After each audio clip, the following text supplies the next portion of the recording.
The billionaire's son goes to the orphanage on Christmas Eve, sees a sad girl and makes a request to his father. What happens is unbelievable. The snow was falling softly that Christmas Eve, covering the streets of Portland with a white blanket that looked straight out of a postcard.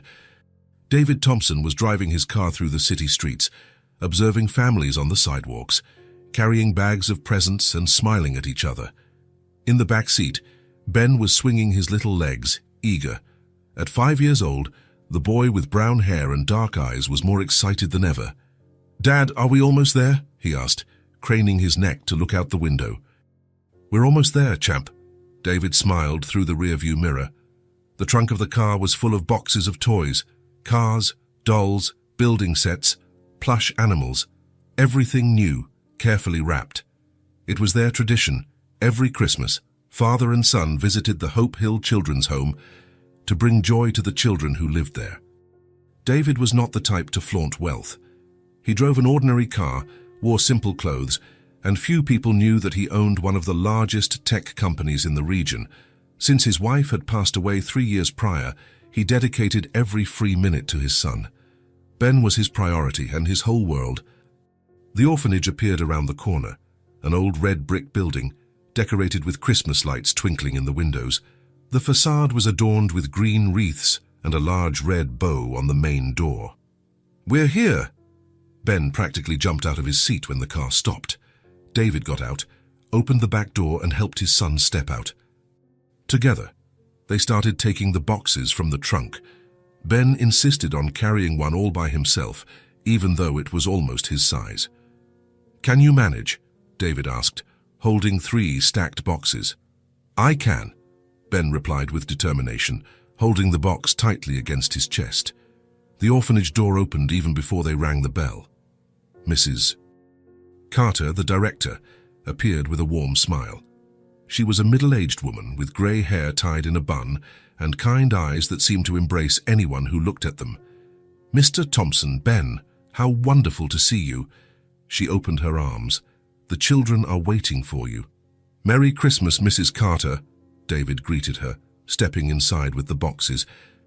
The interior of the orphanage was cozy but simple. The walls needed paint. The wooden floor creaked in some spots, but everything was clean and tidy. A small Christmas tree occupied the corner of the main room, decorated with ornaments handmade by the children themselves, paper stars, painted noodle chains, cardboard angels, and there were children everywhere. 15, maybe 20 of varying ages. They ran through the room, played tag, put puzzles together on the floor, and laughed loudly. When they saw David and Ben enter with the boxes, they erupted in shouts of joy. "Presents? Look how many boxes. I saw it first." Ben smiled from ear to ear, carefully placing his box on the floor.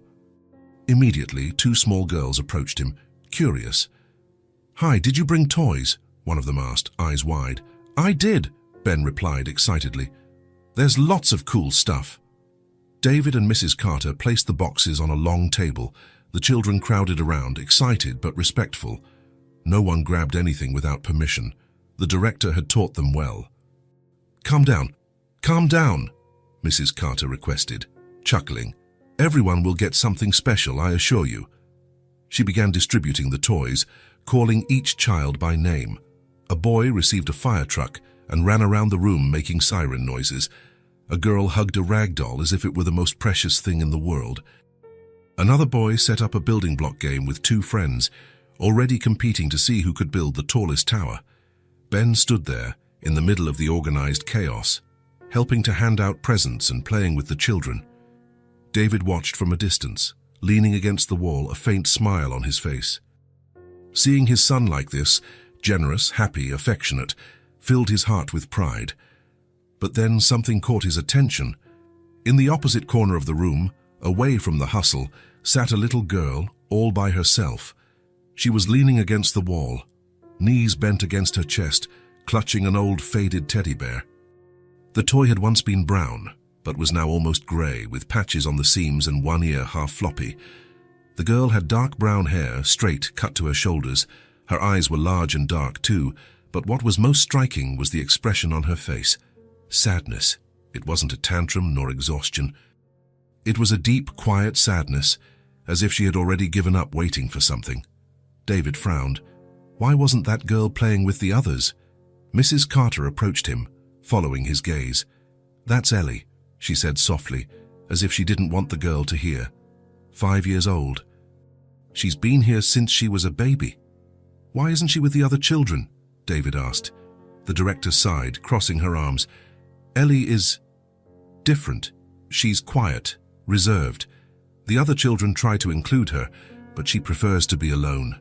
And every Christmas—" Mrs. Carter paused, her voice getting lower. "Every Christmas she wishes for a family. But no one ever chooses her." David felt a pang in his chest. "Never. Never." Mrs. Carter shook her head. "People look for younger children, babies, or more outgoing children who smile on cue. Ellie is sweet, but it's hard for her to open up, so she always stays." David looked at the girl again. Ellie squeezed the teddy bear against her chest, watching the other children play. There was no anger or envy in her gaze, just a quiet acceptance, as if she already knew this wasn't her place. But there was nowhere else to go either. Across the room, Ben had noticed Ellie too. He was putting a puzzle together with 2 boys when he looked up and saw her, alone in the corner. Ben stopped what he was doing, dropped the piece he was holding, and stared at her for a long moment. Then, without saying anything to anyone, he stood up. The 2 boys kept working on the puzzle, not even noticing Ben was gone. He walked slowly across the room, weaving past children running and jumping. His steps were careful, as if he was afraid of startling a fragile little animal. When he got close to Ellie, he stopped. The girl looked up, surprised. No one usually approached her. Ben didn't say anything. He just sat on the floor beside her, leaning his back against the wall. He stayed there, quiet, looking at the room full of children. Ellie watched him out of the corner of her eye, confused. Was he going to leave? Was he going to ask something? But Ben remained seated, breathing slowly, just being there. And then something strange happened.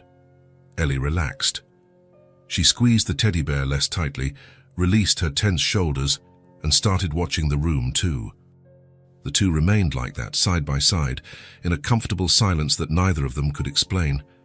On the other side of the room, David watched the scene with a heavy heart. Mrs. Carter was watching too. She placed a hand on her chest, moved. "Your son is special," she whispered. David didn't answer. He just kept watching the 2 of them sitting together, as if they had known each other for years. After a few minutes, Ben turned his head to Ellie. "I'm Ben," he said, his voice calm. Ellie blinked, surprised by the sudden conversation. "Ellie," she replied quietly. "Do you like to play?" Ben asked. Ellie shrugged, uncertain. "Sometimes."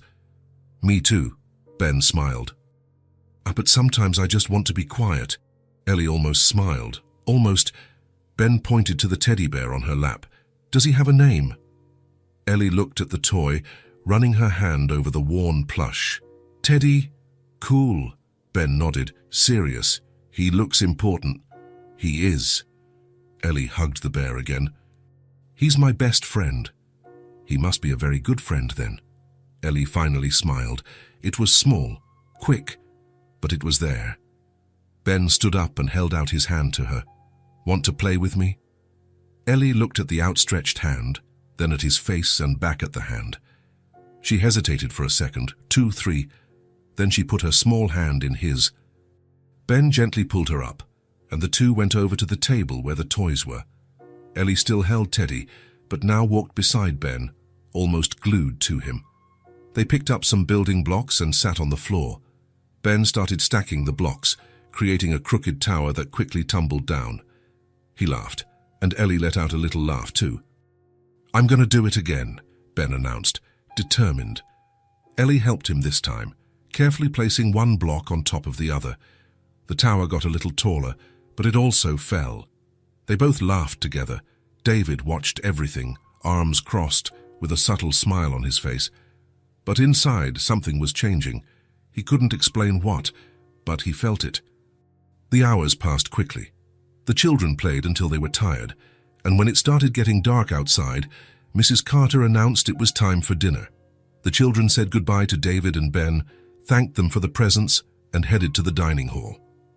Ben was getting ready to leave when he looked back and saw Ellie standing in the doorway, holding Teddy, looking at him with those big, sad eyes. He stopped. His chest tightened in a way he had never felt before. Ben turned to his father, who was talking to Mrs. Carter near the entrance. "Dad," Ben called, tugging on David's coat sleeve. David knelt down, getting to his son's level. "Yes, champ." Ben looked at Ellie again, then back at his father. His voice came out low, almost a whisper.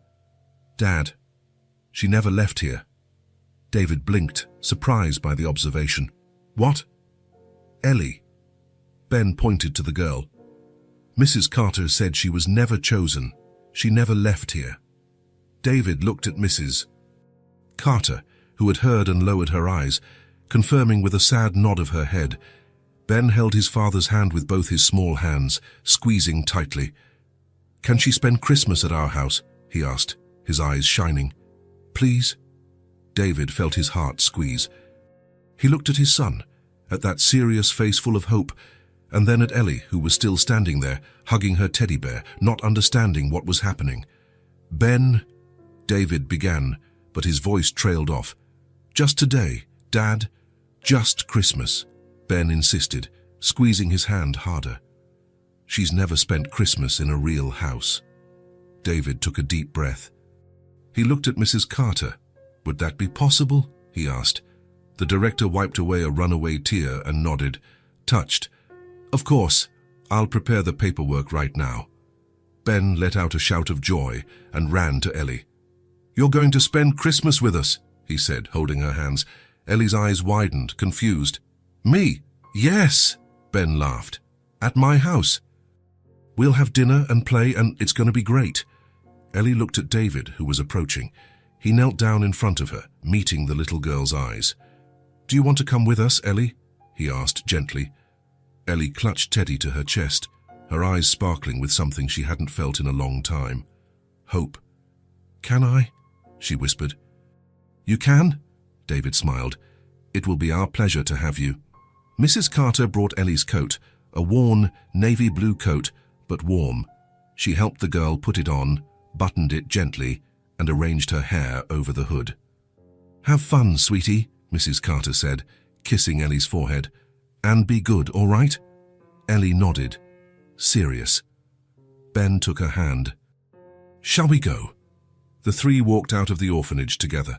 The snow was still falling outside, covering David's car with a thin white layer. He opened the back door, helped Ellie get in, and buckled her seatbelt. Ben got in on the other side, smiling as if he had just received the best Christmas present of his life. Maybe he had. David started the car and began driving back home. In the rearview mirror, he saw the two of them in the back seat, Ben chattering about toys, about the Christmas tree at home, about everything they were going to do. Ellie listened quietly, hugging Teddy, but her eyes were attentive, soaking up every word. The snow continued to fall. The streets of Portland glistened under the colorful lights, and inside that car, something special was beginning. Something that would change all three of their lives forever. The car stopped in front of a two-story house, simple but welcoming, with Christmas lights on the porch and a wreath on the door. Ellie looked out the window, her eyes wide. "We're here," Ben announced, already unbuckling his seatbelt. David opened the door for Ellie, helping her get out. She stepped onto the sidewalk carefully, holding Teddy with one hand and Ben's hand with the other. When David opened the house door, Ellie stopped in the entryway. There in the living room was the most beautiful Christmas tree she had ever seen. It was tall, almost touching the ceiling, covered in white lights that twinkled slowly. There were colorful ornaments, golden stars, red bows, and on top, a silver angel looking down. Ellie let go of Ben's hand and took a few steps forward, mesmerized. "It's big," she whispered. "My dad and I put it up together," Ben said proudly, taking off his coat. "Do you like it?" Ellie nodded, unable to take her eyes off the tree. David smiled, hanging their coats on the rack near the door. "How about we have dinner first?" he suggested. "I bet you two are hungry." In the kitchen, David prepared something simple but tasty. grilled cheese sandwiches, vegetable soup, and hot chocolate. Ellie sat at the table, still hugging Teddy, and ate slowly, chewing each bite as if savoring something precious. Ben talked non-stop, telling stories about school, about his friends, about the neighbor's dog that barked every time it saw a squirrel. Ellie listened to everything, quiet, but her eyes followed every one of Ben's movements, every expression on his face. After dinner, Ben fetched a box of colored blocks from under the tree. "Let's play," he said, pouring the blocks onto the living room rug. Ellie sat beside him, placing Teddy on her lap. They started building a tower, each adding one block at a time. When the tower got too high, Ben accidentally bumped it, and everything collapsed. "Oops," he laughed. Ellie laughed too. It was a soft sound, almost shy, but it was there. "Let's do it again," Ben said, excited. This time, Ellie participated more, choosing colors, suggesting where to place each piece. The tower got even taller, but it also fell. They both laughed together. Ben had another idea. He grabbed all the cushions from the sofa and threw them on the floor. "Let's build a fort." They stacked the cushions, creating walls and a makeshift ceiling. Ben crawled in first, waving to Ellie from inside. "Come on." Ellie hesitated, but then put Teddy inside and crawled in too. It was tight, warm, and the two sat there giggling for no specific reason. Afterward, Ben started running around the room, making airplane noises. "So catch me, Ellie." Ellie got up, still holding Teddy, and started chasing him. It was a light run, not very fast, but full of laughs. Ben let himself be caught on purpose, and Ellie's giggles became less and less shy. David watched everything from the armchair, with a book open on his lap that he wasn't really reading. Seeing Ellie like that, laughing, playing, alive, affected him in a way he hadn't expected. When the clock struck almost 10 at night, Ben started yawning. "I think it's time for bed," David said gently. Ben pouted, but didn't complain. David took him to his room, helped him change into his pajamas, and tucked him into bed. "Is Ellie staying?" Ben asked, sleepy. "She's going to sleep on the sofa," David answered, kissing his son's forehead. "Good night, champ." "Good night, Dad." David went back to the living room. Ellie was sitting on the sofa, hugging Teddy, her eyes heavy with sleep. He brought a warm blanket and a soft pillow. "You can lie down here, Ellie," he said in a calm voice. "Dan, if you need anything, just call me, all right?" Ellie lay down, pulling the blanket up to her chin. Teddy was nestled between her and the sofa back. "Thank you," she whispered. David smiled. "Sleep well." He turned off the lights, leaving only the soft glow of the Christmas tree illuminating the room. He went up to his own room, but had trouble falling asleep. He kept thinking about the girl downstairs, alone in the dark, and wondering how many times she had slept like that, with no one to say goodnight, no one to check if everything was okay. Dawn came early. David woke up as the sun was just rising, painting the sky pink and orange. He dressed quietly and went downstairs. Ellie was still sleeping on the sofa, bundled in the blanket with Teddy pressed against her chest. David stopped for a moment, watching. She looked so small, so fragile. He grabbed his car keys and left without making a sound. The city was quiet that Christmas morning. Stores were closed, streets were empty, but David knew a toy store that opened early on special dates. He drove there, parked, and entered as soon as the owner unlocked the door. "Good morning. Looking for anything specific?" the friendly salesman asked. "A doll," David replied, "for a 5-year-old girl." The salesman led him to a shelf full of dolls of all kinds. David looked at each one carefully. It had to be perfect. It had to be special. Then he saw her. It was a rag doll, with brown hair in braids, a blue dress with white polka dots, and an embroidered smile on her face. Her eyes were 2 shiny brown buttons. She came with a small backpack on her back. "This one?" David said, picking up the doll. "Great choice," the salesman approved. "Want me to wrap it?" "No need." "Thank you." David paid and drove home with the doll on the passenger seat. When he walked through the door, Ellie was still on the sofa, but now awake. She sat up startled when she heard the door, clutching Teddy to her chest, her eyes wide like a cornered little animal. "Hey, it's okay," David said softly, approaching slowly. Ellie relaxed when she recognized him, but was still tense. David knelt down in front of her and held out the doll. "Merry Christmas, Ellie." Ellie looked at the doll, then at David, then back at the doll. Her eyes welled up with tears. "For me," she whispered. "For you." Ellie took the doll with both hands, as if holding a treasure. She hugged it to her chest, along with Teddy, and the tears finally rolled down her face. They weren't sad tears, they were tears of something pure, something she had never felt before. "Thank you," she sobbed. David felt a lump in his throat. "You're welcome, sweetie." Ben came running down the stairs at that moment, still in his pajamas, his hair messy. "Good morning," he shouted, but stopped when he saw Ellie crying. "Hey, what happened?" "It's okay," David explained. "She's just happy." Ben came closer and saw the doll. "That's so cool. She's really pretty." Ellie wiped her tears with the back of her hand and smiled at Ben. "It's the prettiest thing I've ever received."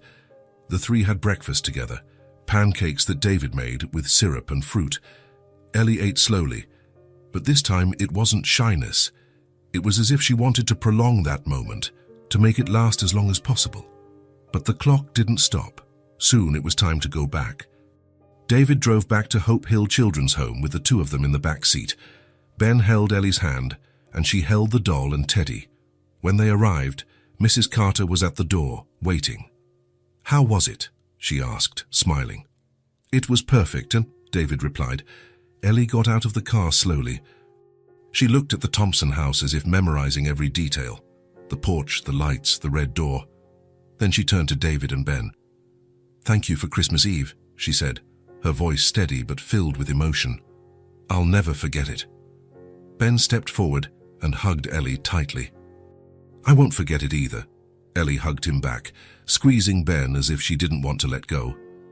Mrs. Carter approached gently. "Come on, sweetie. It's time for lunch." Ellie slowly let go of Ben, took her doll and Teddy, and followed Mrs. Carter inside the orphanage. At the door, she turned one last time and waved. Ben waved back, a sad smile on his face. David placed a hand on his son's shoulder. "Let's go, champ." They got into the car. David started the engine, but before driving off, Ben spoke. "Dad." "Yes?"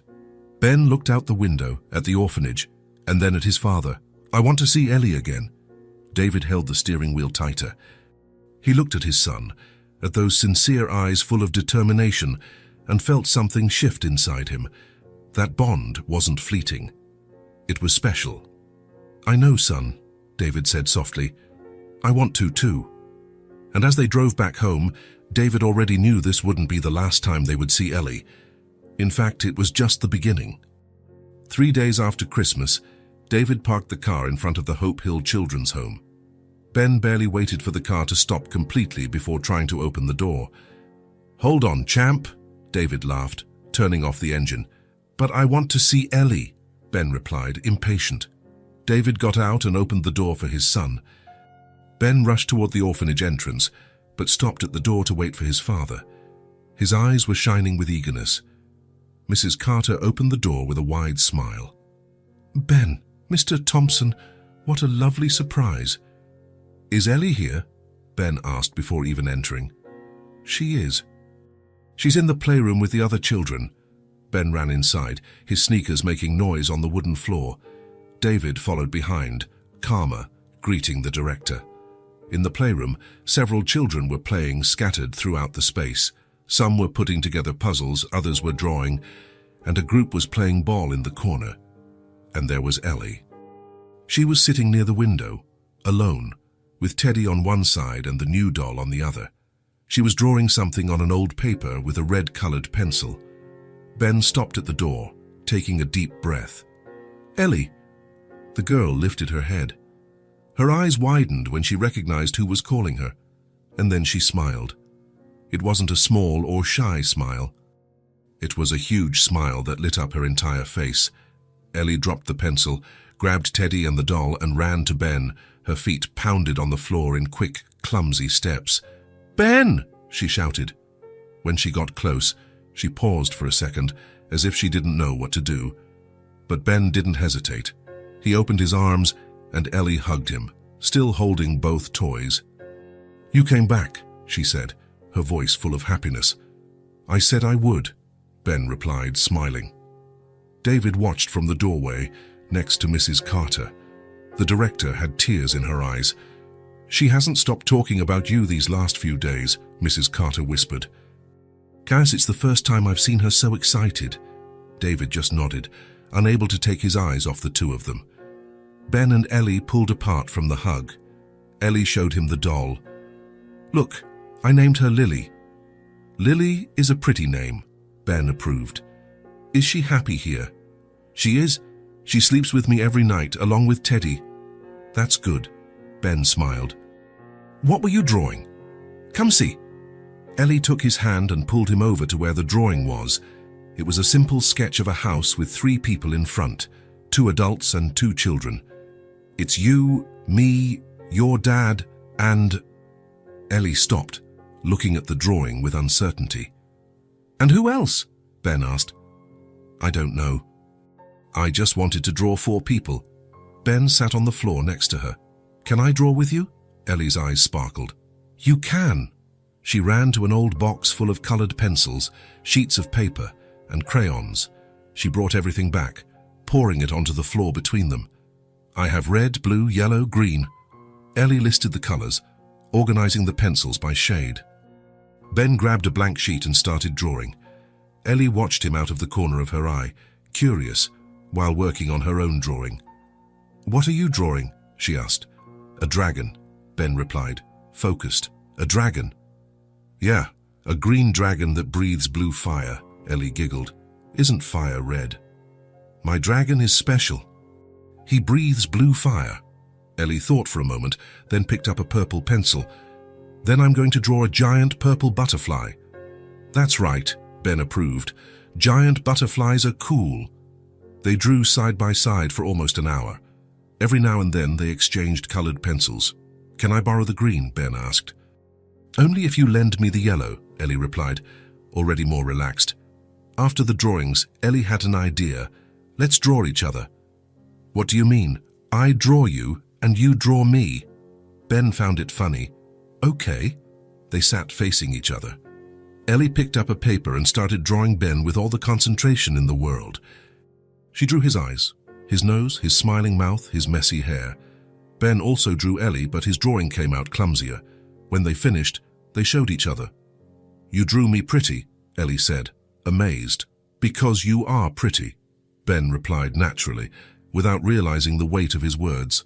Ellie blushed and looked down, but she was smiling. David, from watching from afar, felt his heart tighten. That boy had a huge heart. After the drawings, Ben saw the box of blocks in the corner of the room. "Shall we build something?" They sat on the floor again and started building. This time, it wasn't just a tower. It was an entire city with houses, buildings, and bridges made of stacked blocks. "This is my house," Ben said, putting red blocks together. "And this is mine."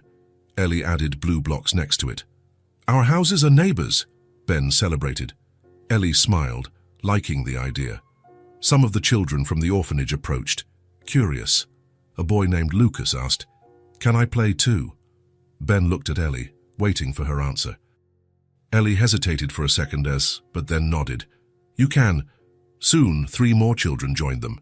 They built streets, made cars with small blocks, and created a park with green blocks representing trees. Ellie was at the center of everything, talking, laughing, giving ideas. She was a completely different version of the quiet, isolated girl David had seen at Christmas. When the city was finished, Ben suggested, "Let's go outside, there's a yard, right?" Mrs. Carter, who was still watching closely, approved. "You can go, but be back in half an hour for snack time." The children ran out to the backyard of the orphanage. It was a small space, with patchy grass and a wooden fence, but there was enough room to run. Ben started chasing Ellie, making monster noises. "I'm gonna get you." Ellie shrieked with delight and ran, her hair flying behind her. Lucas and the other children joined the game too. They ran in circles, hid behind trees, invented crazy rules. "Whoever steps on a shadow turns into a statue," someone shouted. "No crossing the line." Another invented. Ellie was laughing so hard she had to stop to catch her breath. She rested her hands on her knees, panting but happy. Ben stopped beside her, also tired. "You're fast." "You too," Ellie replied between laughs. They returned inside when Mrs. Carter called them for the snack. The children sat down at the dining hall table, homemade cookies, milk, and apple slices. Ben sat next to Ellie. She ate slowly but talked the whole time. "That drawing you did of the dragon was really good. Yours of the butterfly too. Can we draw more things tomorrow?" "Of course." David watched from the doorway. Ellie was different, more open, more alive, as if something inside her had awakened. When it was time to leave, Ben got up from the table reluctantly. "Already?" Ellie asked, her voice tinged with disappointment. "My dad has to work early tomorrow," Ben explained, "but I'll be back." "When?" "Tomorrow." Ellie's eyes lit up. "Really? Really?" Ben held out his pinky finger. "Pinky promise." Ellie intertwined her pinky with his. "Pinky promise?" David approached, placing a hand on Ben's shoulder. "Let's go, son." Ben waved to Ellie. "See you tomorrow, Ellie." "See you tomorrow," she replied, smiling widely, and David kept his son's promise. The next day, they came back, and the day after, and the day after that. The visits became routine. Every afternoon, around 3 o'clock, David's car would park in front of the orphanage. Ben would rush out, and Ellie would already be waiting at the window. They spent hours together. They drew, played, ran, talked. Ellie became more and more outgoing. She laughed louder, spoke more, played with other children. Mrs. Carter commented to David one day, "She's blossoming. It's like seeing a flower that was closed finally open up." David smiled, but inside, he felt something growing too, a feeling he couldn't yet name. And every time it was time to leave, Ben would say goodbye the same way, "See you tomorrow, Ellie." And Ellie would always reply, smiling, "See you tomorrow, Ben." 2 weeks passed since the visits began. David and Ben went to Hope Hill almost every day, and the connection between Ben and Ellie grew stronger with each encounter. That Friday afternoon, David parked the car as usual. Ben got out excited, but before he could run inside, Mrs. Carter appeared at the door with a different expression. She wasn't smiling. "Ben, dear," she said gently, "the children are in the yard. You can go find Ellie there." Ben looked at his father, sensing something was wrong, but nodded, and headed for the back of the orphanage. Mrs. Carter turned to David. "Mr. Thompson, we need to talk. Could you come in?" Her tone was serious. David felt a tightening in his chest. "Of course." They went inside and walked to Mrs. Carter's small office, a cramped room with an old desk, 2 chairs, and shelves full of files and documents. The director closed the door and sat behind the desk, gesturing for David to sit too. "What happened?" David asked. Mrs. Carter took a deep breath, clasping her hands on the desk. "The orphanage is in a financial crisis." David frowned. "What do you mean?" "Public funding has been drastically reduced in recent months. The state government cut almost 40% of what we used to receive." She opened a folder full of papers. "And private donations have practically disappeared." "Why?" "The economy is tough for everyone. People who used to donate have stopped. Companies that supported us have closed or cut their social responsibility budgets." Mrs. Carter ran a hand through her grey hair. "We are 3 months behind on bills. Suppliers no longer want to deliver without upfront payment. Food is becoming scarce." David felt his stomach clench. "How much time do you have?" Mrs. Carter looked at the papers with teary eyes. 2 months, maybe 3, if I can negotiate with creditors. But after that, she paused. "We'll have to close." "Close?"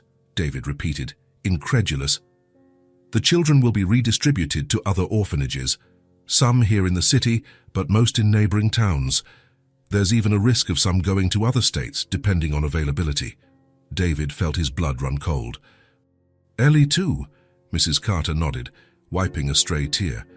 "All the children, I have no choice." David remained silent, processing, Ellie being sent far away, Ben losing the friend he loved so much. All those children being separated, torn from the only place they knew as home. How much? David suddenly asked. Tom, excuse me. How much is needed to keep the orphanage running? Mrs. Carter hesitated, flipping through the papers. The debts total about $25,000, and to maintain operations for at least a year, including food, supplies, basic maintenance. I'd say we need another $60,000. David nodded, thoughtful. I will help. Mrs. Carter's eyes widened. Mr. Thompson, I'm not asking for money. I just wanted you to know before Ben and Ellie had to say a sudden goodbye. I know you're not asking. David stood up, extending his hand. But I'm going to help. Leave it to me. Mrs. Carter shook his hand, unable to hold back her tears. Thank you. Thank you so much. David left the office and went to the yard. The children were running, playing, laughing. Ben and Ellie were sitting under a tree, drawing on the ground with colored chalk. Everything looked so normal, so peaceful, but David knew that peace was fragile. Dad. Ben waved when he saw him. Ja, look, Ellie drew a house with a garden. David approached, forcing a smile. It looks beautiful. Ellie smiled, proud. Ben looked at his father and noticed something different. His expression was tense, his shoulders stiff. Dad, are you okay? David took a deep breath and placed his hand on his son's shoulder. I am, champ. We'll stay another half hour, and then we need to go, okay? Okay. Ben didn't question further, but kept watching his father out of the corner of his eye, worried. On the way back home, the car was silent. Ben looked out the window, restless. David drove with his hands gripping the steering wheel, his mind racing. When they got home, David prepared dinner, spaghetti with tomato sauce, simple and quick. They ate in silence, and afterward, David helped Ben take a bath and put on his pajamas. At bedtime, Ben held his father's hand. Dad, is the orphanage going to close? David blinked, surprised. Did you overhear that? I saw Mrs. Carter's face, and yours. Ben bit his lip. Is Ellie going away? David sat on the edge of the bed and ran his hand through his son's hair. I'm going to help the orphanage, he said in a calm but firm voice. Everything will be fine. Promise? I promise. Ben relaxed, trusting his father's words. In a few minutes, he was asleep. David went downstairs, walked to his home office, and turned on the computer. He asked Mrs. Carter to email him all the orphanage's financial documents, balance sheets, debts, contracts, monthly expenses, everything. The files arrived half an hour later. David spent the entire night analyzing every number, every account, every debt. He created spreadsheets, calculated projections, and identified the most critical points. By 4 in the morning, he had a complete plan. First, pay all debts immediately. $25,000 to settle with suppliers, cover overdue bills, and regularize the administrative situation. Second, establish a monthly donation fund. He would make the first significant contribution himself and mobilize his network of business contacts to ensure regular funding. Third, reorganize the orphanage's budget, cutting waste and optimizing resources, but without compromising the children's quality of life. Fourth, guarantee food and educational supplies for the next 12 months, with contracts already negotiated and paid for. And fifth, something that came to him while looking at old photos of the orphanage, renovate the physical space, the peeling walls, the old furniture, the depressing atmosphere. The children deserved more.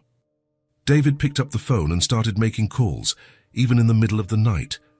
He left messages for paint suppliers, construction material stores, and businessmen friends who could help. When the sun rose, David had activated an entire network of people willing to help. On Saturday morning, he woke Ben up early. Are we going to the orphanage? Now? Ben rubbed his eyes, sleepy. Now. We have work to do. They arrived at Hope Hill at 9 in the morning. Mrs. Carter met them at the door, surprised. Mr. Thompson? David smiled. We're going to paint the entire orphanage. What? Paint. Renovate. Give this place a fresh look. He pointed to the street where 2 trucks were parking. I brought paint, rollers, brushes, tarps, and I called for volunteers. Mrs. Carter put her hand over her mouth, touched. You didn't have to. I know, but I want to. 6 people got out of the trucks, David's friends, employees from his company, all willing to help. They carried cans of paint in various colors, ladders and painting supplies. Ben ran inside. Ellie, Ellie! Ellie appeared from the playroom, with Teddy and Lily in her arms. Ben, what happened? We're going to paint the orphanage. Paint? Yeah, choose new colors, make everything beautiful. Ellie's eyes lit up. David gathered all the children in the main room. They sat on the floor, curious, as he opened cans of paint, showing the available colors. White, beige, light blue, sea green, soft yellow, light pink. David showed them one by one. You get to choose the colors for your rooms and the common areas. How about that? The children erupted in excited shouts. I want blue! I want pink! Green! Green! Ben and Ellie exchanged glances, smiling. Which one do you want, Ellie? Ben asked. Yellow, she answered without hesitation. Yellow like the sun. Then let's go with yellow. David organized everything. The adults would paint the higher walls and ceilings, but the children could help with the lower parts. With small brushes and supervision, the entire day was dedicated to transforming the orphanage. The girls' rooms got a soft pink shade. The boys' rooms became light blue. The playroom turned sea green. The dining hall got a cheerful yellow. And the orphanage entrance, which had been a faded grey, was painted white with beige accents. The children participated in everything. They painted stripes on the doors, made handprints on the walls by dipping their hands in paint, and laughed when they got completely covered in paint. Ellie was radiant. She picked up a brush, dipped it in the yellow paint, and started painting something on the playroom wall. What are you doing? Ben asked, curious. A sun. Ellie painted a huge yellow circle and then made rays coming out of it in all directions. It was imperfect, crooked, but it was full of life. It's beautiful, Ben said. Tries to remember that there's always light, Ellie explained, looking at the drawing with pride. David stopped what he was doing and watched the scene. Ellie there, painting a sun, smiling, alive, the other children laughing, playing with paint, feeling part of something special. Mrs. Carter approached him, wiping away tears. Thank you, she whispered. You have no idea what this means. David shook his head, moved. They deserve it. When the day ended, the orphanage was unrecognizable. The walls shone with new colors. The atmosphere felt lighter, more welcoming. The children were tired but happy, covered in paint from head to toe. David gathered everyone in the yard and announced, all of the orphanage's debts have been paid, and from now on, you will receive monthly donations to ensure food, clothing, supplies, everything you need. The children didn't fully understand what that meant, but Mrs. Carter did. She covered her face with her hands and openly wept. Hope Hill will stay open, David continued, and you will all stay together.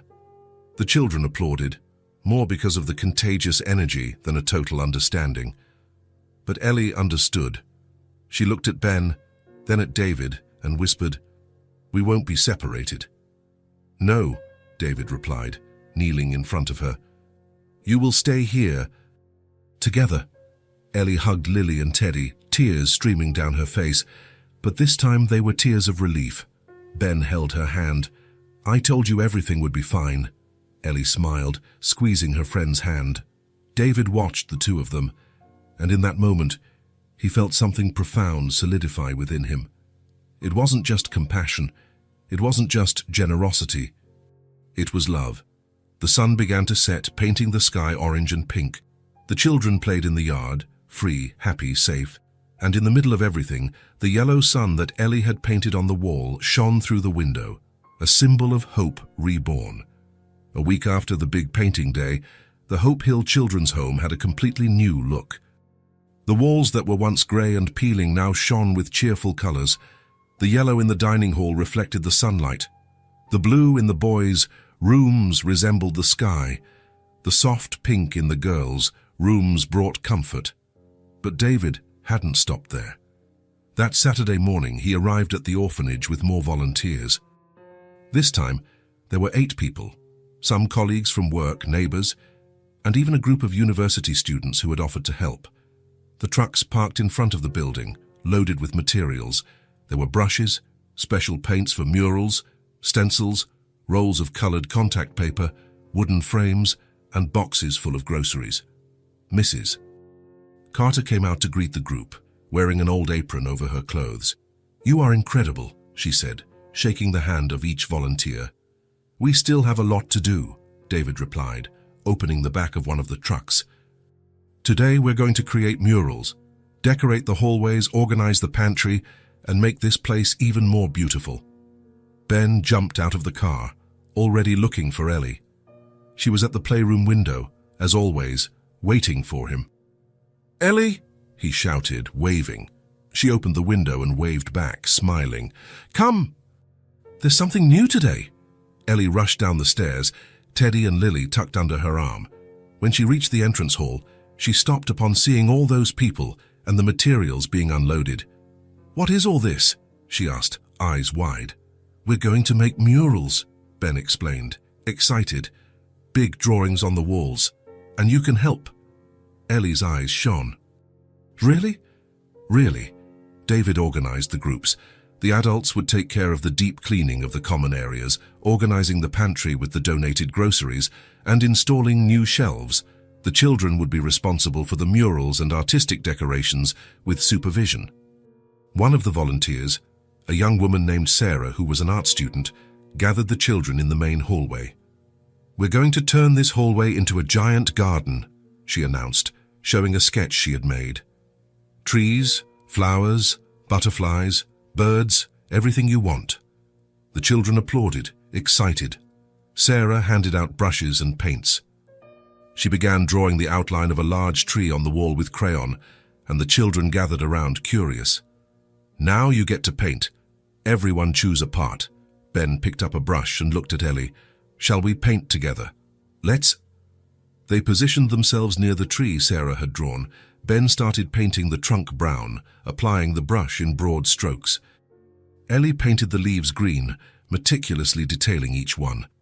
"Look, I made a really round leaf," Ellie said, proud. "It's perfect," Ben approved. "I'm going to make the trunk thicker down here." They worked side by side, talking the whole time. "Do you think trees are happy when they have beautiful leaves?" Ellie suddenly asked. Ben thought for a moment. "I think so. Just like I'm happy when I draw something cool. Then this tree is going to be very happy." Other murals started appearing on the walls. A boy painted a giant yellow dog. 2 girls made a colorful house with smoke coming out of the chimney. Lucas, the boy who always played with them, drew an airplane flying through white clouds. The hallway was coming alive with every minute. Ben had an idea. "Ellie, shall we make flowers around the tree?" "What kind of flowers?" "Flowers with hearts in the middle," Ellie smiled. "I've never seen flowers like that." "Then let's invent them." They grabbed red and pink paint. Ben drew the outline of a flower with rounded petals. In the center, Ellie painted a very careful red heart. "Look," she showed Ben. "It looks pretty. Now let's make more." They painted 5, 6, 7 flowers around the tree. Each one had a different heart in the center, some big, others small, some striped, others plain. "They're love flowers," Ellie declared, wiping paint off her nose with her shirt sleeve. "Love flowers," Ben repeated. "Yes, because they have hearts." Ben smiled. "I like that. Love flowers." Sarah walked past them and stopped, amazed. "What a beautiful idea. You two work so well together." Ellie and Ben looked at each other, giggling. While the children painted, the adults worked in the other areas. The pantry, which was almost empty before they, was now overflowing with organized groceries: rice, beans, pasta, canned goods, cookies, fruits, vegetables. Mrs. Carter couldn't stop crying with emotion upon seeing the full shelves. In the kitchen, 2 volunteers installed new shelves and organized the utensils. The playroom got colorful boxes for storing toys, labeled with drawings so the children knew where to put everything. In the dining hall, A volunteer glued contact paper with fruit patterns onto the edges of the tables, making everything more cheerful. Back in the hallway, the mural was almost finished. The tree had dozens of green leaves. The trunk was strong and brown, and around it, Ben and Ellie's love flowers shone in shades of red and pink. "Something's missing," Ellie said, looking at the mural with her head tilted. "What?" Ben asked. "Birds. Trees have birds." "True." They grabbed blue and yellow paint. Ellie drew a blue bird perched on a branch. Ben made another one, yellow, flying near the treetop. "Now they're talking," Ellie said. "About what?" "About how beautiful the tree is," Ben laughed. "Definitely." When they finally finished, they stepped back to admire the work. The tree took up almost half the wall, full of life and color. The love flowers surrounded the base, and the two birds truly seemed to be conversing. "We made this," Ellie whispered, amazed. "We did," Ben confirmed. David had watched everything from afar, leaning against the opposite wall of the hallway. Seeing the two of them working together, laughing, creating something beautiful, it affected him in a way that was hard to explain. Mrs. Carter approached, also watching. "They are special together," she commented softly. "They are," David agreed. "Ben has changed Ellie's life. She was never like this, never so alive." David looked at the director.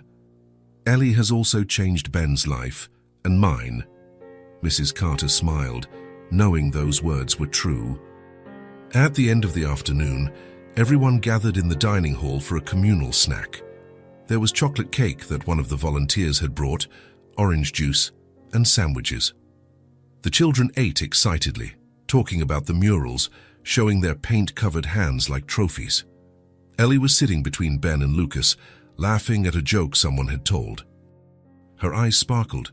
Her face was relaxed. She seemed like a completely different child from the one David had seen at Christmas, alone in the corner, clutching an old teddy bear. "Everyone," David stood up, calling for their attention. "I just wanted to thank everyone who came to help today. You have made a huge difference." The volunteers applauded and the children imitated them. "But the people who really transformed this place are you," David continued, pointing to the children. "You painted, created, and gave life to this place. And now Hope Hill is even more beautiful because it has a piece of each of you on the walls." The children clapped louder, proud. Ben looked at Ellie and whispered, "We really helped." "We did," Ellie agreed, smiling. When the day ended and the volunteers left, David stayed for a few more minutes in the hallway, looking at the murals. The tree with love flowers, the talking birds, the yellow dog, the colorful house, all of it represented more than art. It represented hope, rebirth, transformation. The children had been part of something bigger than themselves. They had felt part of something important, and that changed everything. David looked at the yellow sun Ellie had painted in the playroom days ago, still visible through the open door. The change wasn't just external. The walls were colorful, yes, but their hearts were too. And that, David knew, was what truly mattered. The weeks passed, and the routine of visits continued. David and Ben went to Hope Hill almost every day, and the bond between Ben and Ellie grew stronger with each meeting. That Wednesday afternoon, David arrived at the orphanage and found the two of them sitting on the playroom floor, surrounded by toys. Ben had brought some of his own toy cars to play with Ellie. "This one is the fastest," Ben explained, showing a red car. "It beats all the others." "And this one?" Ellie picked up a blue one. "This is the second fastest. Do you want to keep it?" Ellie's eyes widened. "Can I?" "Of course. It's yours now."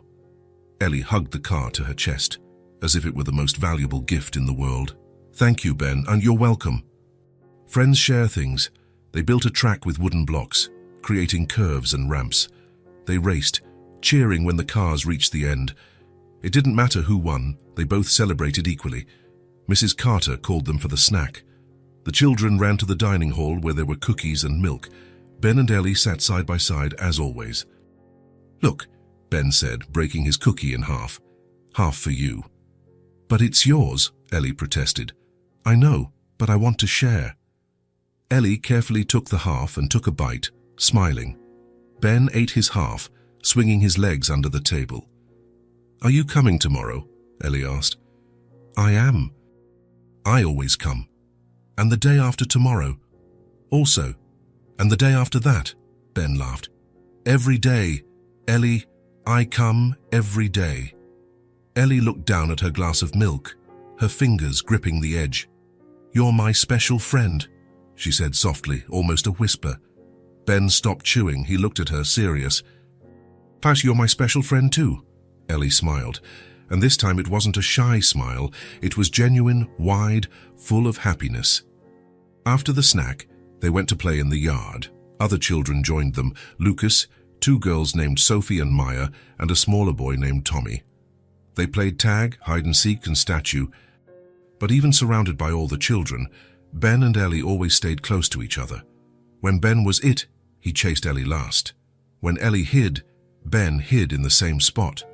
"You two are inseparable," Lucas commented, laughing. "So what?" Ben replied, shrugging. "Nothing, I just thought it was funny." Ellie held Ben's hand and he squeezed back. When it was time to leave, Ben helped Ellie put away the toys. They put the cars in the box, organized the blocks, and tidied the dolls on the shelf. "We'll play again tomorrow," Ben said. "What are we playing?" "I don't know. We'll invent something." Ellie laughed. "Okay." Ben waved and followed his father to the car. On the way back home, he was quiet, looking out the window. David noticed the silence. "Everything all right, champ?" "It is," Ben replied, but his voice was thoughtful. When they got home, they had dinner together, roast chicken with potatoes and salad. Ben ate slowly, pushing the food around on his plate with his fork. "Aren't you hungry?" David asked. "I am. Just thinking." "Thinking about what?" Ben didn't answer immediately. He finished eating in silence, helped take the plates to the sink, and went to the living room. He sat on the sofa, hugging a cushion. David sat down next to him. "Son, what's going on?" Ben looked at his father, and his eyes were serious, more serious than usual for a 5-year-old. "Dad, can I tell you something?" "Of course. Always." Ben took a deep breath, as if gathering courage. "I wish Ellie was my sister." The words came out simple, direct, but carried enormous weight. David felt his heart stop for a second. He blinked, processing what he had just heard. "What? Ellie?" Ben hugged the cushion to his chest. "I wish she lived with us." "That she was my real sister." David was silent, watching his son. Ben didn't look away. He was serious. Completely serious. "Why do you want that, Ben?" "Because..." Ben paused, looking for the right words. "Because she's special. And I don't like it when I have to leave and let her stay there. I keep thinking about her being alone in her room, with no one to say goodnight to." David felt his throat tighten. "She has the other children," he tried to say, but his voice came out weak.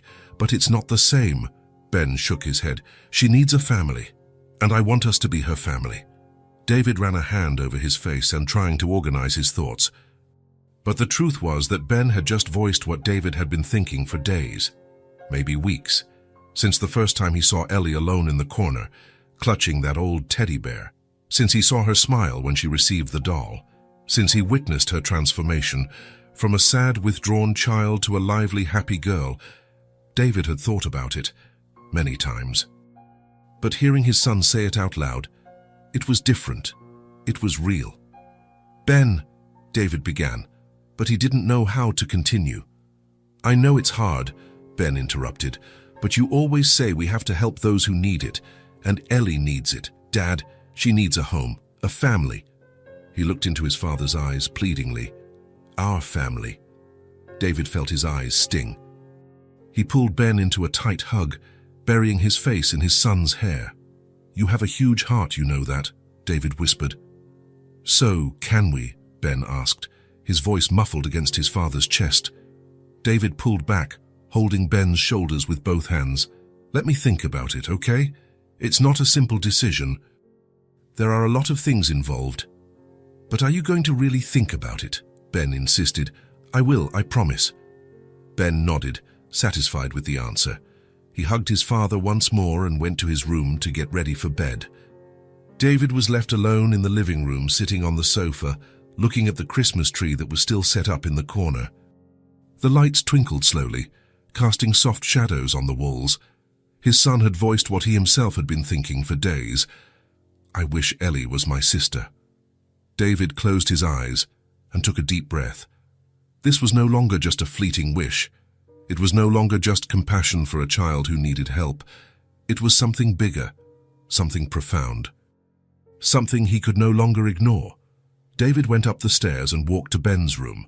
The boy was already lying down, hugging his pillow, but still awake. "Dad," he called when David entered. "Yes, champ. Do you think Ellie would like to live with us?" David sat on the edge of the bed and ran his hand through his son's hair.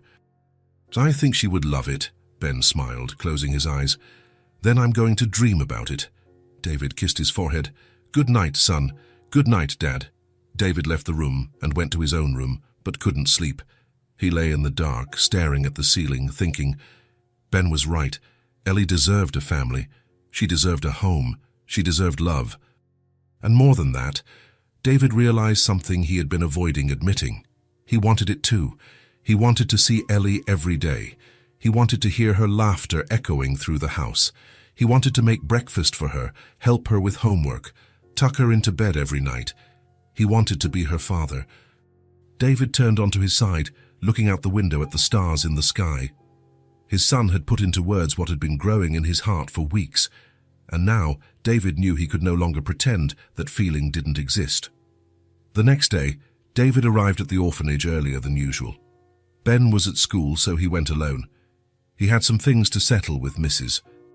Carter, paperwork about the donations, budget adjustments, administrative details. The director welcomed him into the office, offering him coffee, which he accepted. They talked about the improvements at the orphanage, how much happier the children were, and the volunteers who kept showing up. "Mr. Thompson, Mrs. Carter said after a while, putting her cup down on the desk. "I need to talk to you about something sensitive." David frowned. "About what?" She opened a drawer and pulled out an old, yellowed folder. She placed it on the desk, but didn't open it yet. "It's about Ellie." David leaned forward, attentive. "Is she all right?" She is. Mrs. Carter reassured him. "But I've noticed how attached you and Ben have become to her, and how attached she has become to you, so I thought you should know her story." David nodded. "Go ahead." Mrs. Carter took a deep breath and opened the folder.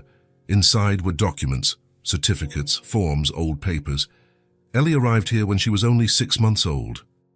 She was brought in by social services after her mother died in a car accident. David felt his chest tighten. "An accident?" "Yes. It was almost 5 years ago. Her mother was driving home from work when she lost control of the car on a wet road. She hit a tree, died instantly." "My God," David whispered. Ellie was home with a babysitter that night. Her mother was single, and there was no father listed on the birth certificate. There was no immediate family willing to take the child, so Ellie came here. Mrs. Carter pushed the folder toward David. "These are her documents. I thought you might want to see them." David took the folder carefully. He flipped through the first papers: Ellie's birth certificate, intake forms for the orphanage, medical records. Then his eyes landed on one of the documents: mother's name, Sophia Parker. The world stopped. David blinked, staring at the name. He read it again and again. Sophia Parker. It couldn't be. "Mr. Thompson?" Mrs. Carter called out, noticing the sudden change in his expression. "Is everything all right?" David didn't answer. His hands were trembling, holding the paper. Sophia Parker. He knew that name, knew it too well. Sophia had been his girlfriend when he was 22. They had met in college, falling in love quickly.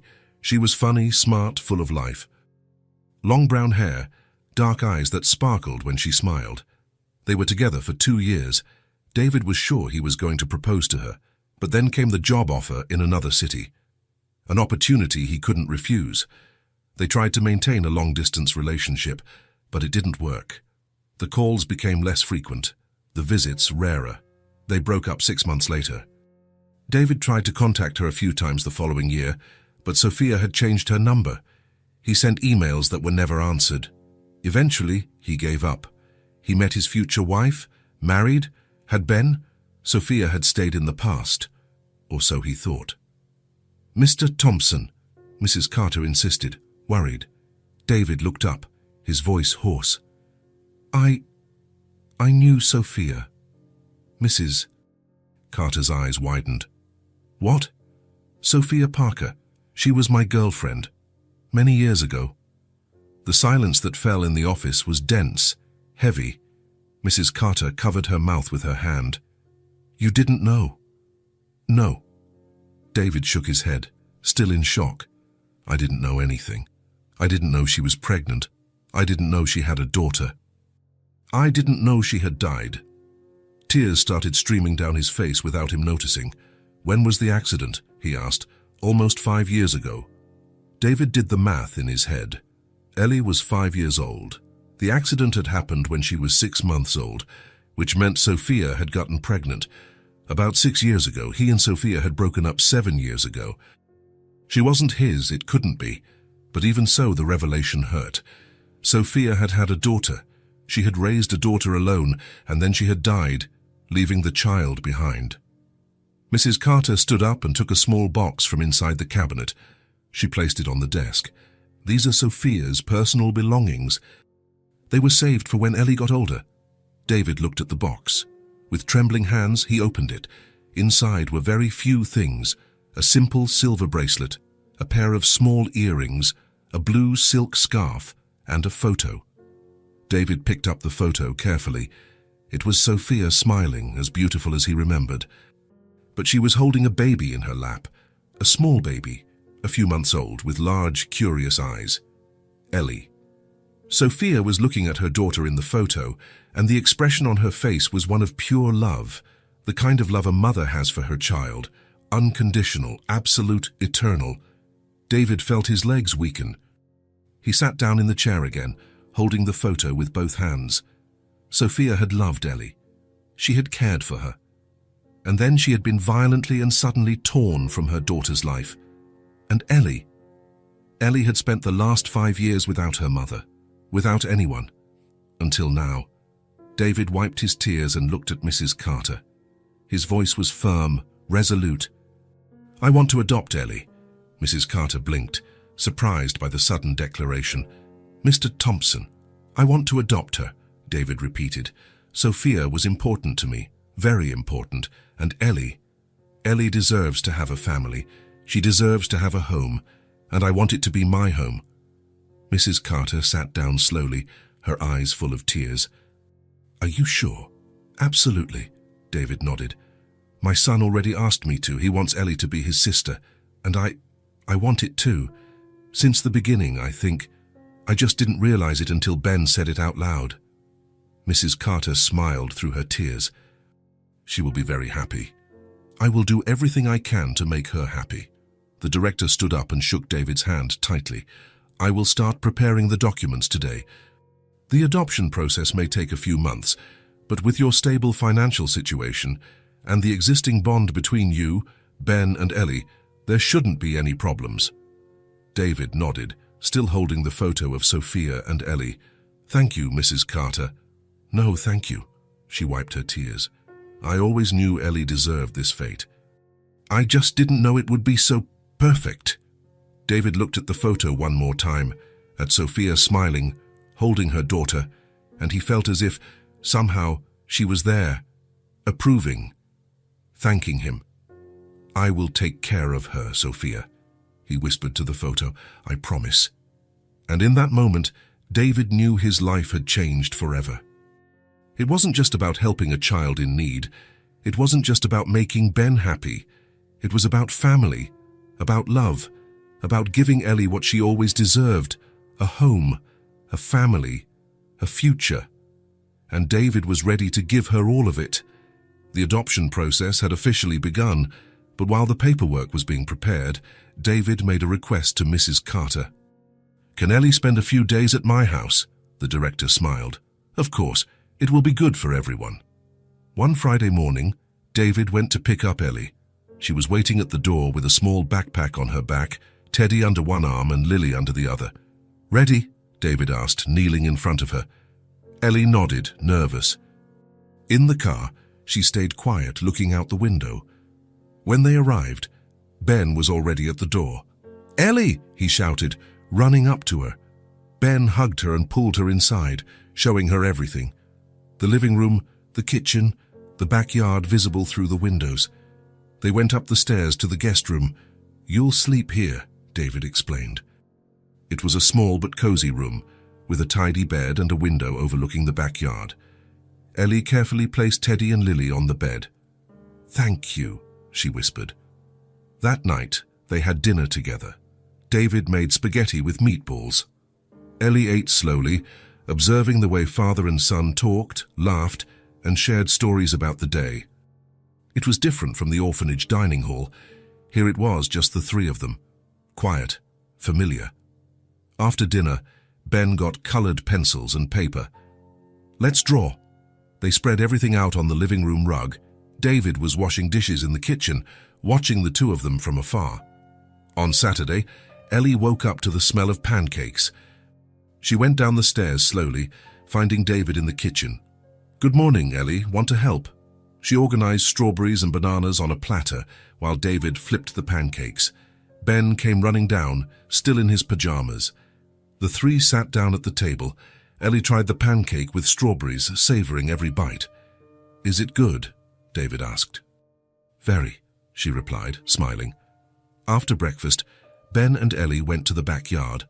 They found an old ball and started playing, kicking it back and forth, laughing when they missed. David watched from the porch with a mug of coffee in his hands. Seeing the two of them running, playing freely, it filled his heart. In the afternoon, they went back inside. Ellie, with rosy cheeks, sat on the rug and picked up the colored pencils. "What are you drawing?" David asked. "A house." She drew a rectangle with a triangular roof, windows, and a door. Then she started drawing people in front. 3 figures, one tall, an adult, 2 smaller ones holding hands. Ben returned from the kitchen with glasses of water and sat down next to her. "Is that us?" he asked. Ellie nodded. "It is." David felt his chest tighten. That drawing was more than just a drawing. It was a wish, a hope. He stood up and signaled to Ben. "Ben, come here for a second." Ben followed him to the hallway. David knelt down, getting to his son's level. "Son," he began, his voice low. "Do you still want Ellie to be part of our family?" Ben's eyes shone. "I do, I really do." David took a deep breath. "Then ask Ellie if she wants to be part of our family." Ben's eyes widened. "Me? You. You two have a special connection. She needs to hear it from you." Ben swallowed hard. What if she says no?" "She won't," David smiled. "But if she does, we respect it." Ben nodded, taking a deep breath. He turned and walked back into the living room, slowly. David stayed in the hallway, watching. Ben sat down next to Ellie.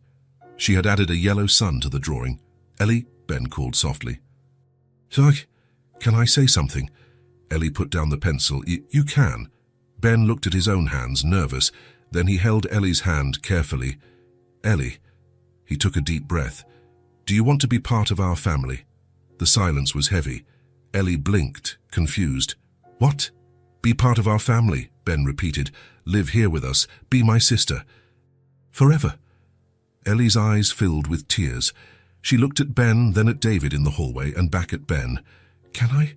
she whispered, her voice trembling. Ben smiled, hugely. "You can. We really want you to." The tears streamed down Ellie's face. They weren't sad tears. They were tears of joy, of relief, of something she had been waiting for her entire life. "Really?" she asked. "Oh, really?" Ellie hugged him tightly, sobbing against his shoulder. Ben hugged her back, squeezing hard. "You're going to be my sister," he whispered. "I am," Ellie replied between sobs. "I am." David watched from the hallway, his own tears running down. He placed a hand over his heart. This was real. It was happening. He approached slowly and knelt beside the two of them. Ellie looked up at him, her eyes red. "Thank you," she said. her voice choked. "Thank you for wanting me." David felt his heart ache. He pulled Ellie into a hug, and she clung to him. "We always wanted you, Ellie," he whispered. "Since the first day." Ben joined the hug. The three stood there on the living room rug, hugging, crying and smiling. Ellie's drawing was beside them, a house with 3 people, a father and 2 children. And now that drawing was going to become a reality. David looked up at the ceiling, feeling immense gratitude for having gone to the orphanage that Christmas, for Ben having seen Ellie alone, for everything that had led them to this moment. "Welcome to the family, Ellie," he said, kissing the top of her head. Ellie, still clinging to them, felt something she had never felt before: belonging. She had a brother now. She had someone who wanted her. She had a home waiting for her. Ben squeezed Ellie's hand. "Now we're real siblings." Ellie wiped her tears and smiled, a full, complete, happy smile. Real siblings. David hugged the 2 of them tighter, feeling the weight of that entire journey. Since that Christmas Eve, when Ben had seen a sad girl in the corner. Since Ellie's first smile upon receiving the doll. Since every visit, every drawing, every shared laugh. Everything had led up to that moment, and David knew with absolute certainty that this was the most right decision he had ever made in his life. Ellie was going to live with them. She was going to sleep in that house every night. She was going to have breakfast with them every morning. She was going to grow up alongside Ben. She was going to be loved, protected, cared for. She was going to have a family. And when the 3 finally let go of the hug, Ellie picked up the drawing she had made and held it to her chest. "Can I keep it?" she asked. "Of course," David replied. "It's yours." Ellie looked at the drawing, the house and the 3 people, and smiled. "I'm going to put it in my room," she said. "My room." The words came out naturally, as if she already knew that place was hers. And it was. Finally, it was. The following Monday, David returned to Hope Hill with Ben and an empty box. Mrs. Carter greeted them at the door, her eyes already shining with emotion. "Have you come to pick up Ellie's things?" "We have," David confirmed, smiling. Ellie was waiting in the room she shared with 3 other girls. When she saw David and Ben at the door, she ran to them. "You're here!" "We came to get you," Ben said, entering the room. "We're taking your things home." Ellie had very little. A few clothes folded in an old drawer, 2 pairs of worn shoes, the navy blue coat she had worn since arriving at the orphanage. David carefully took everything and placed it in the box. "Teddy and Lily go first," Ellie announced, holding the 2 toys against her chest. "They are the most important." "Of course they are," David agreed. The other girls in the room came to say goodbye. Sophie hugged Ellie tightly. Maya held her hand for a long moment. Anna, the youngest of them all, started to cry softly. "Are you going to come back and visit us?" Anna asked between sobs. "I will," Ellie promised, kneeling down. "We'll come here often." They went downstairs. In the entrance hall, other children gathered. Lucas gave Ellie a high five. Tommy waved shyly from the corner. Even the younger children came to say goodbye. Mrs. Carter knelt down in front of Ellie, holding her hands. "You deserve this, sweetie. You deserve every bit of this happiness." Ellie hugged her tight. "Thank you for taking care of me." Mrs. Carter squeezed her eyes shut, tears streaming freely. It was an honor. In the car, Ellie sat in the back seat hugging Teddy and Lily. Ben was next to her, holding her hand throughout the ride. "Now you're going to live with us for real," he said. "You'll have your room, your things. You'll wake up with us every day." "Every day," Ellie repeated softly, still processing. When they arrived home, David carried the box to the room. Ben helped Ellie put her clothes in the closet, organizing everything. T-shirts on one side, pants on the other. "We'll go to the store tomorrow," David said. "You'll choose new clothes, shoes, whatever you need." Ellie looked around. Her room, hers. For the first time in her life, she had a space all her own. "Can I put my drawing on the wall?" she asked, holding the paper with the house and 3 people. "Of course." David got adhesive tape and helped Ellie tape the drawing to the wall next to the bed. She took a step back, admiring it. "Perfect," she whispered. That first night, The three of them had dinner in the kitchen. David made roast chicken with potatoes and carrots. Ellie ate everything, her appetite bigger than ever. "Did you like it?" David asked. "So very much, it's delicious." After dinner, Ben and Ellie watched a cartoon in the living room. They sat on the sofa, sharing a blanket, laughing at the characters. David was washing the dishes in the kitchen, but every now and then, he looked at the two of them. Seeing Ellie there, so comfortable, so at home, it was everything he wanted. When it was 9 o'clock, David announced bedtime. Ben went to his room. Ellie went up the stairs more slowly, holding Teddy and Lily. David tucked her into bed, pulling the blanket up to her chin. "If you need anything at all, just call me. My room is right there." "Okay," Ellie replied. David turned off the light, leaving only a small lamp lit. He closed the door gently. Ellie lay there, looking at the ceiling. The house was quiet, very different from the orphanage, where there was always noise. Here it was silent, but it wasn't scary. It was peaceful. She closed her eyes, hugging Teddy, and fell asleep. But in the middle of the night, something woke her up, a nightmare. Confusing images, distant voices, a feeling of being alone in a dark place. She woke up startled, her heart racing. She sat up in bed, breathing heavily.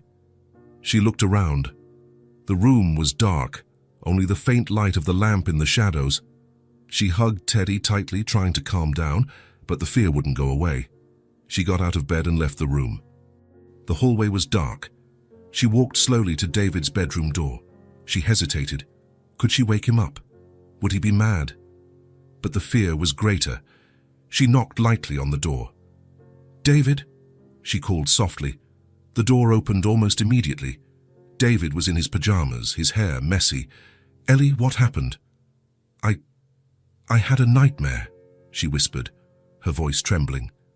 "Sorry to wake you up." David immediately knelt down. "You don't need to apologize. Well, come here." Ellie entered the room. It was simple. A large bed, a nightstand, a window with curtains. "Do you want to sleep here tonight?" David asked gently.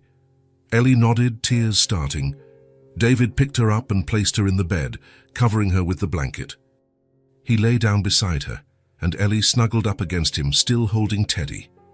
"It's all right now," David whispered, stroking her hair. "You're safe." The door opened again. Ben walked in, rubbing his eyes. "Ellie." "She had a nightmare," David explained. Ben didn't hesitate. He climbed into the bed too, lying down on the other side of Ellie. "Oh, you don't have to be scared," Ben said, taking her hand. "We're here." Ellie was between the two of them, protected. The tears continued, but now for a different reason. "I want to stay here forever," she sobbed. Ben squeezed her hand. "You're already my sister." David kissed Ellie's forehead. "And I'm going to adopt you. This is forever, Ellie. You are part of this family now." Ellie closed her eyes, letting the words sink in, forever. In a few minutes, she fell asleep between the two of them, breathing peacefully. Ben also drifted off, his hand still holding hers. David stayed awake a little longer, looking at the two of them, his son and his daughter. The following months were a time of transformation. The adoption process moved quickly. David had stability, a suitable home, and the bond between them was evident.